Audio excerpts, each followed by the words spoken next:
Hi everyone, I'm Jhanna and this is my best friend Edel. Hello. And we're in front of the succulent, whatever is left of her.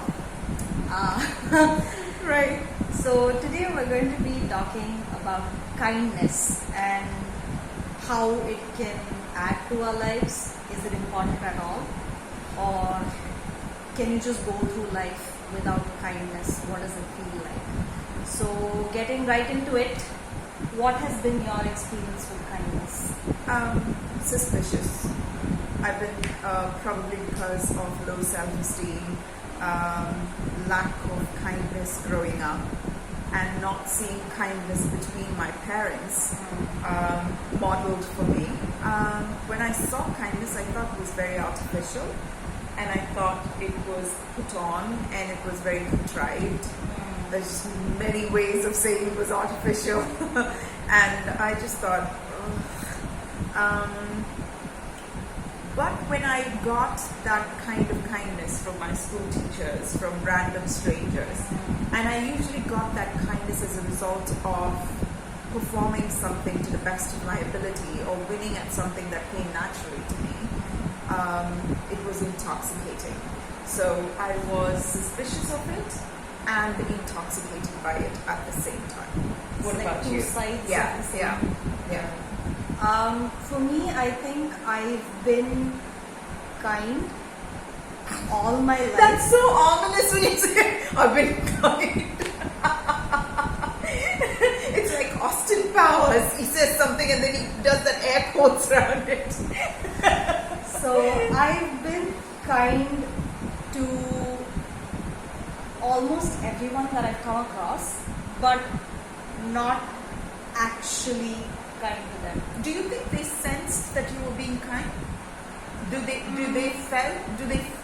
felt your kindness? Did they feel my kindness? Did they feel you?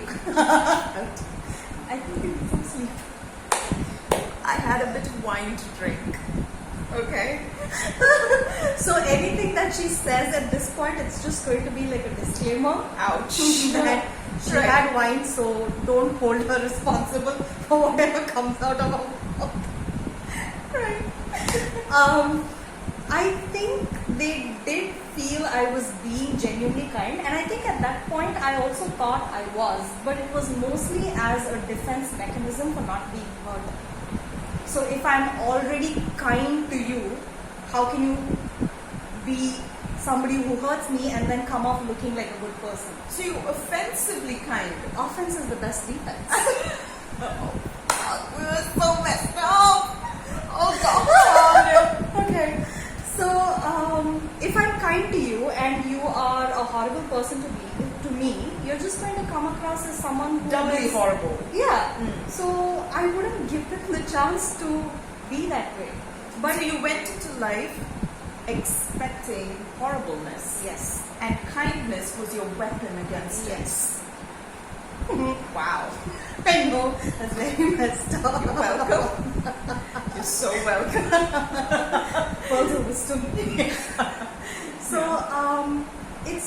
and I think I tried very hard to be nice to people. I don't know if that was something that came naturally to me.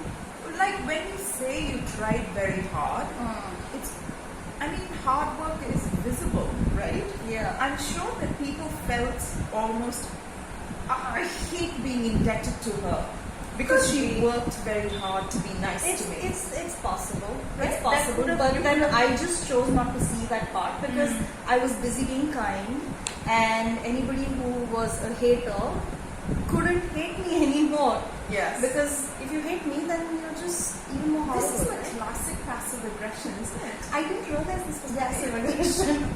I was like, just a couple of days back, I was thinking, I don't think I've ever been passive aggressive. Ouch! And all my bubbles are just being burst. So, and I think I've had, when I was much younger, I've had a lot of people who behaved horribly with me. So I just thought if I use this as a weapon, then how can you possibly hurt me and come off looking good? So that was my introduction to kindness. But I think I genuinely felt kind towards animals because animals can't hurt you. So that was natural. But when it came to people, I was so defensive about a lot of things. And kindness was what I used to diffuse that. And a lot of times I don't think I felt kind. And I would be in situations where I act like I'm understanding and loving and giving, and come out of that situation feeling like, oh my God, why did I do that? There is this small article that I read a while ago that there is a faction of stress response that many people don't talk about.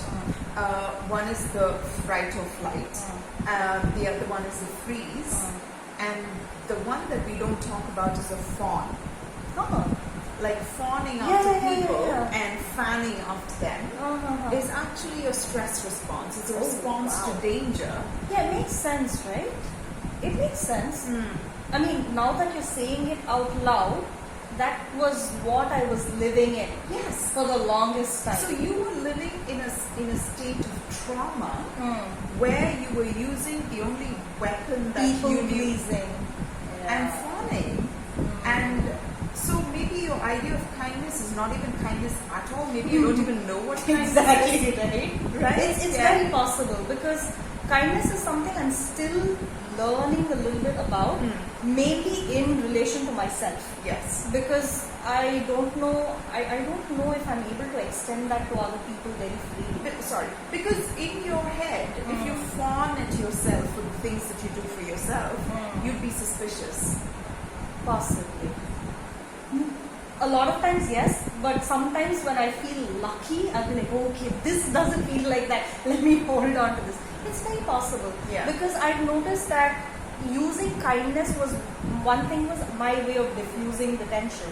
Another way was, it's just more like when you do something where you're trying to please somebody else, I would completely lose myself in that relationship or friendship.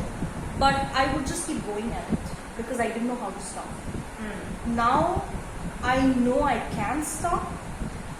It depends on, I guess I just have to learn a little bit more. Yeah. Do we even know what kindness is? I don't think I do. If somebody is showing kindness to me, like you said, I'd be suspicious about it. Yeah. I don't know how to just take it all in and be like, oh, I deserve this kindness. I don't think I know neither do that. I. Yeah. I'm too wounded for kindness. Yeah, I don't think I know that either. Wow. And as a result of being too wounded for kindness, I don't know if, for me, kindness is an effort. Right. Yeah, it does feel like, I feel a little drained. Yes. Because, like every act of love, kindness is an act of love, where you extend something that you wish was done for you to somebody unequivocally, like without expecting no anything strings in attached. return. Yeah. So it is an act of deep love for another person, and every act of love is an expansion of energy. It's like not a loan, but a gift. And you're not going to get it back, right? Yeah. Everything else is transactional. I am so good with transactional interactions. If you know that it's going to be a transaction, you don't have to invest your emotions in it. Yes, and I also know it's getting back to me, so I have a sense of peace about it. So it's not like, you've given but you haven't gotten anything in return. So Yes. it's a two-way street. Yes. Yeah. So this is my culpability in a lot of my relationships, in a lot of my friendships, where I have extended myself in the guise of expecting nothing in return, but there is a fine print with an asterisk mark, Which only you can see. where I'm giving you this, you are becoming this person as a result of being with me, but I expect you to do this for me. And I will leave that unsaid. Yeah. So it's a very unfair thing. My kindnesses were extended in a deep, and the reason for this is low self-esteem, damaged childhood, like PTSD as a result of having like a damaged childhood. Yeah. So the fawning reflex, I Yeah. had that as Yeah. well. Yeah. You know, And now when I think about it, it's almost like I'm looking at someone else being that way. It doesn't even feel like, like sometimes, you know, when you are in that survival mode, you know you're just acting on instinct and survival, and Yes. it's not about you anymore. It's just something that's reflexively happening.